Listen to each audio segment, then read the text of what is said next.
Tänään on FSO-klubin pääkaupunkiseutu kokoontuminen. Tällä kertaa meillä on vähän joustavampi tää pääkaupunkiseudun määritelmä ja mennään tonne Kanta-Hämeeseen. Kokoontumisen alkuun on tunti aikaa, niin pääsee painaa pollella ihan pakosarja punaisena. Meillä on tällä kertaa onneksi tämmönen hieno polle-letka tulossa. Saadaan toi punainenkin polle mukaan, niin on tommonen huoltoauto. Se on tärkeä ja hyvä asia.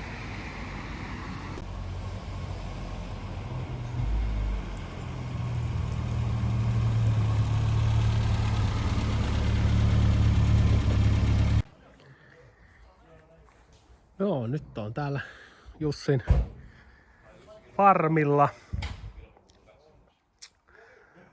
Alkumatkassa oli vähän dramatiikkaa. Toi valkoinen polle, niin se alkoi yskimään ja rykimään hirveästi. Paukutti putkessa ja kaasarissa, niin oli sit pakko tulla tällä vääränmerkkisellä paikalle. Mutta ei siinä, onhan tääkin nyt semmonen joku muu Fiat-pohjainen itäauto kuin se tyypillinen Lada, että ehkä annetaan anteeksi tämän kerran. Ja kyllä FSO-tehdashan teki näitä myös lisenssillä Zastava 1100 PZ nimellä. Mutta kerranko sitä FSO-klubin kokoontumiseen tulee jollain vääränmerkkisellä autolla. Hyvin täällä on muuten FSOita paikalla. Täällä on 2 pollea täällä ja sitten toi Jussin poloneesi. Jussi tuossa lupaskin mulle antaa kiitoksen ja diplomin seinälle ja mitallin siitä, kuinka mä oon sitä auttanut. Niin mennään siihen videon seuraavissa vaiheissa.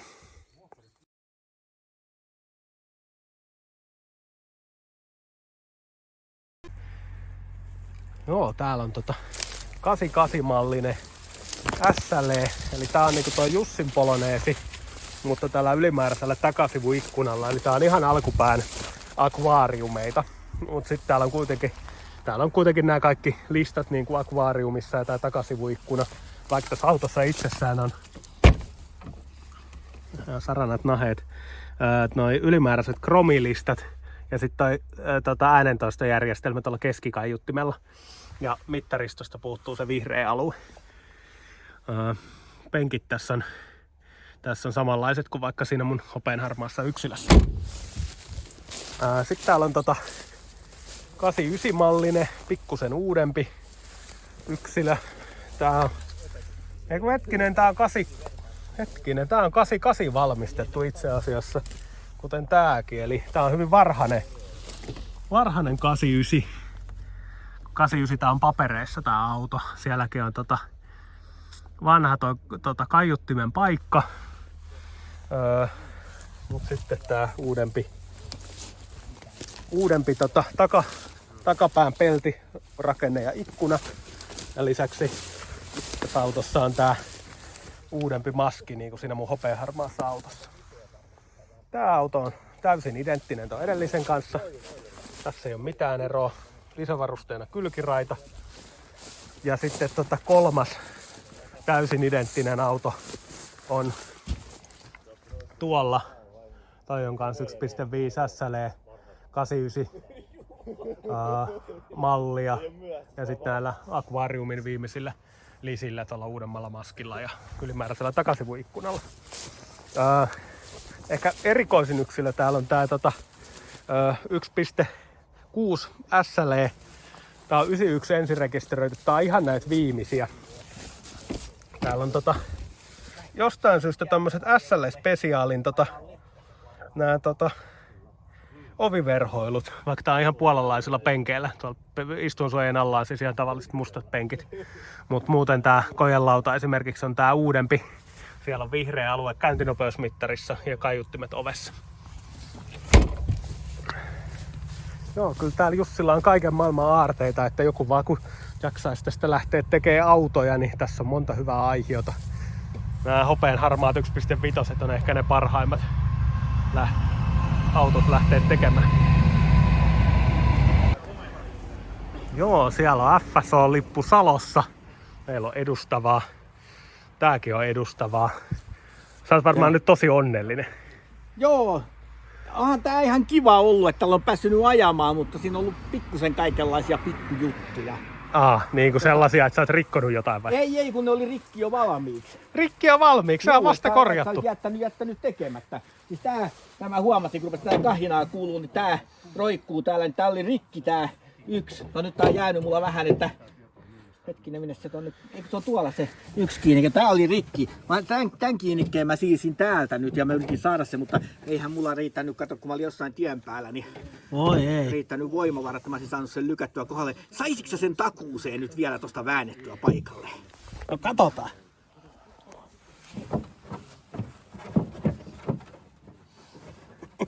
Tää on tosiaan rikki se alimmainen, että mä siisin tonne, että periaatteessa jos jostain kaivaa lisää noita kiinnikkeitä, niin sais.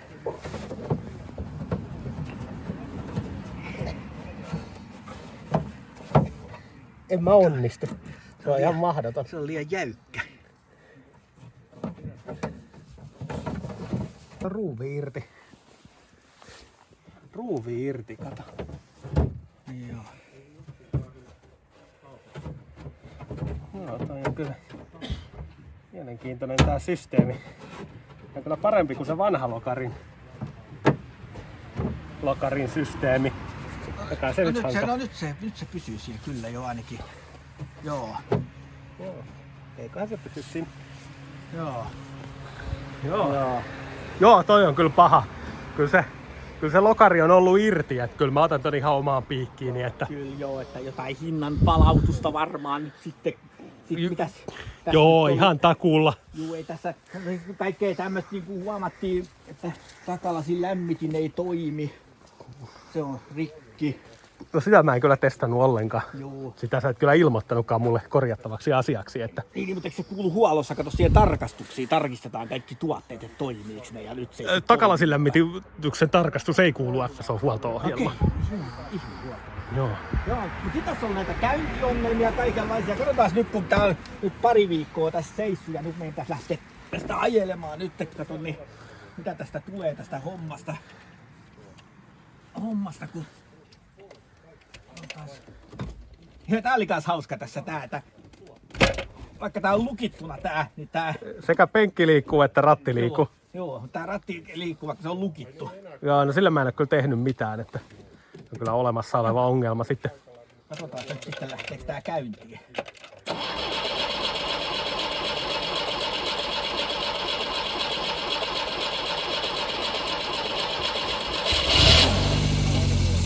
Yllättävän nopeasti. Viime kerralla kun mä käynnistin tätä viikon seisonnan jälkeen, niin akku meinasi ruveta loppumaan ja sitten yhtäkkiä lähti viimeisillä voimillaan. Niin... No ihan normaalistihan toi lähti käyntiin, että se kestää hetken, että se pumppaa se kaasuttimen uimurikammion täyteen, niin en mä huomaa tossa mitään poikkeavaa. Sitten tää nypyttää välillä, mutta ei huomaa tällainen tyhjäkäynnillä, mutta se nypyttää. Avaatko ton konepeli? Joo.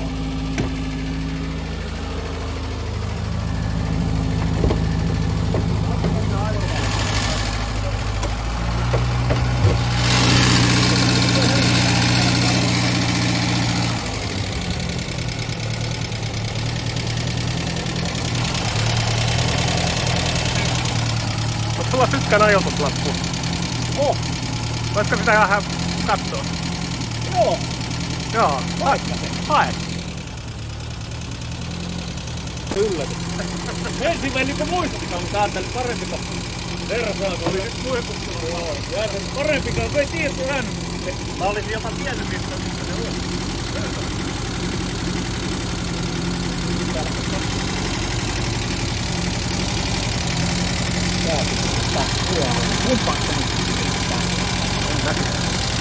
Siihen mikä menee jakajalle.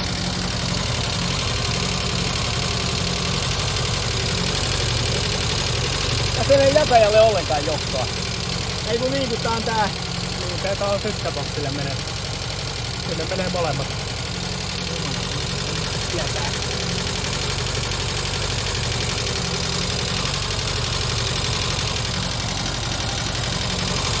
Paljon hienompi tää lamppu kuin mulla. Tässä pitää valita se. Tässä säädetään se oikein. oikea lukema, mikä se pitää olla, tai siis täältä kierretään.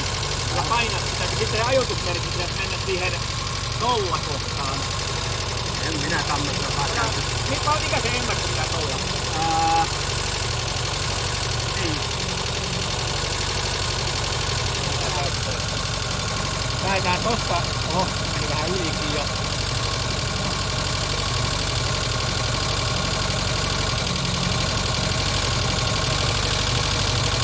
Etupeleen lähellä. Joo. Ja nyt sen pitäisi sen merkin, sen ajoitusmerkin pitäisi näyttää sitä nollakohtaa.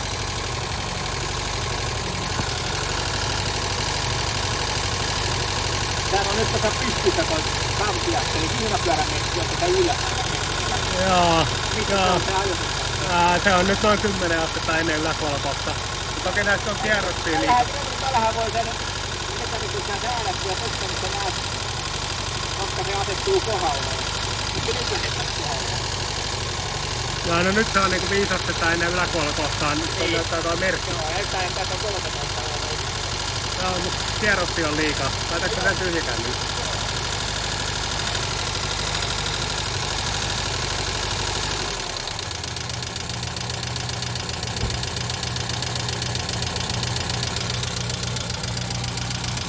Tässä on semmoiseen normaaliin tilaan, kun se on niin paljon helpompi vaan katsoa tuolta merkeistä. Ei tätä saa. Tää on tämmönen, tää toimii väärinpäin. Nyt se on.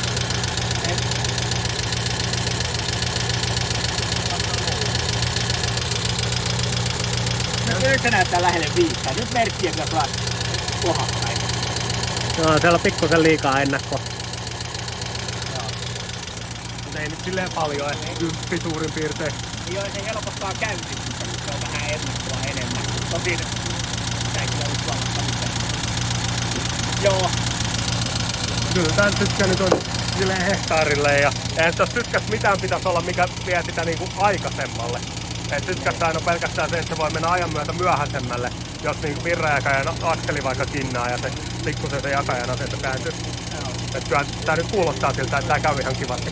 Kyllä niin käy niin tällainen näin, mutta sitten aina välillä tulee sitä semmoista nyppiin. Enkä mä niinku oikein hahmottanut aina välttämättä, että tuleeko se ihan vaan. Näkyykö se siis nykiminen kiekkamittarissa mitä? Sitä mä en oo muuten kattonut näkyy kiekkamittarissa. Joo, koska kato, kun tuo kiekkamittari saa suoraan tiedon tuolta sytkältä, niin sitten se on ihan selkeää, että jos kiekkamittari väpättää, niin se tarkoittaa se, että se ei saa sytkäsignaalia jostain syystä sillä kohtaa, eli se ei sytytä. Joo. Koska se nyppääminenhän voi olla vaikka joku polttoainelinjan, että siellä on jotain kakkaa kaasarissa tai muuta.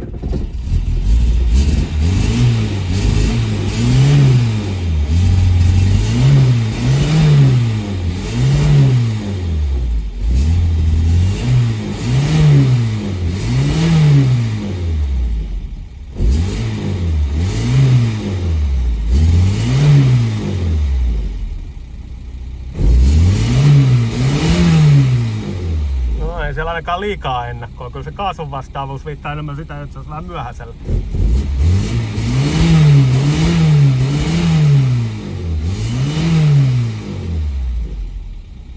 Joo. Toinen reklamaatio on varmaan se, että tuo pakoputki ottaa taas kiinni jonnekin. Joo, kyllä, joo. Joo, se... Huomasin, että pakoputki oikeesti päätään taas sääntää. Joo, niin se on. Jotenkin roikkuu siellä. Eihän tässä kyllä paljon. Onko jotain muuta valittamista? Mä en nyt muista, se lista oli niin pitkä, että mä en oikein unohtaa, kun mä en kirjannut kaikkia ylös, että kai niitä tulee mieleen tässä, mutta nää nyt oli nää, mitkä ensimmäisenä tuli mieleen. Joo. No ei vaikuta kauhean pahalta kuitenkaan.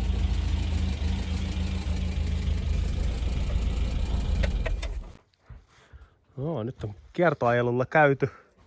Nähtiin Kiipula ja Turenki ja Janakkalan Pyhän Laurin kirkko ja käytiin tuossa kahvilla syömässä lettuja ja juomassa kahvia, niin siellä sitten Jussi tommosena kiittämättömänä niin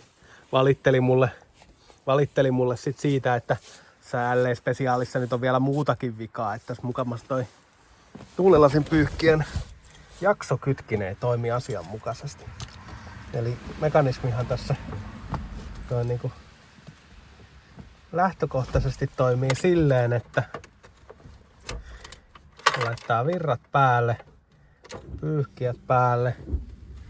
Painetaan tihkukytkintä, niin sitten sen pitäisi jaksopyyhkiä. Mutta Jussin mukaan nämä jaksopyyhintä ei toimi ollenkaan. Joo, se sanoo naks toi rele täällä. Hyvin rele naksu.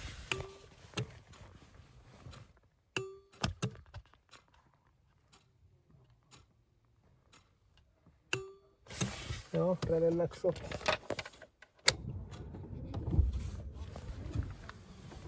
Joo, eli releistä tuo tieto ei vaan kulje noille lasinpyyhkijöille. Mielenkiintoinen ilmiö. No, pitää takukorjauksessa sitten ihmetellä tarkemmin. Ei ole ainakaan kypärää. Ei, on ihan omalla vastuulla. Varoitettu on.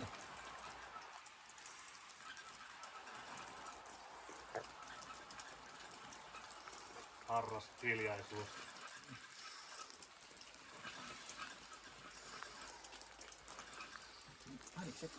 Kellä on muuten sivuleikkurit, se on nippusinne tuo. Yleensä pyynnöstä joku pyyti, että minkä näköinen se on. Hoi. Suunta ei ollut, niin levitellään hieman. Joo.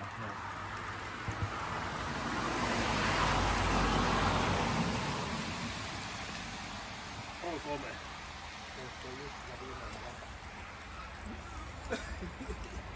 Oliko sitä nippusinne?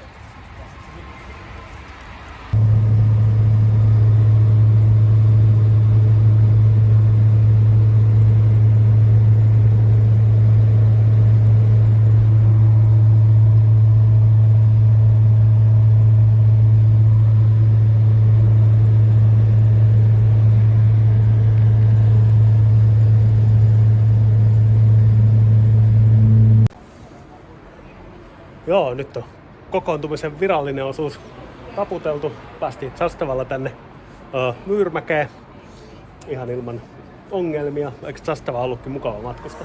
On se kyllä todella ihana. Mutta toi kokeilla se oikealla takanakin. Sitähän ei huomannut kokeilla, mutta Totta. mukava oli edessäkin kyllä. Joo, se on kyllä ihan mukava se takapenkki. Ehkä vähän päätilaa loppuu kesken helposti. No, mulla se on ei pitkä selkäinen. No se on kuitenkin aika pitkä selkä, vaikka sulla on kyllä lyhyet jalat. Okei, niin.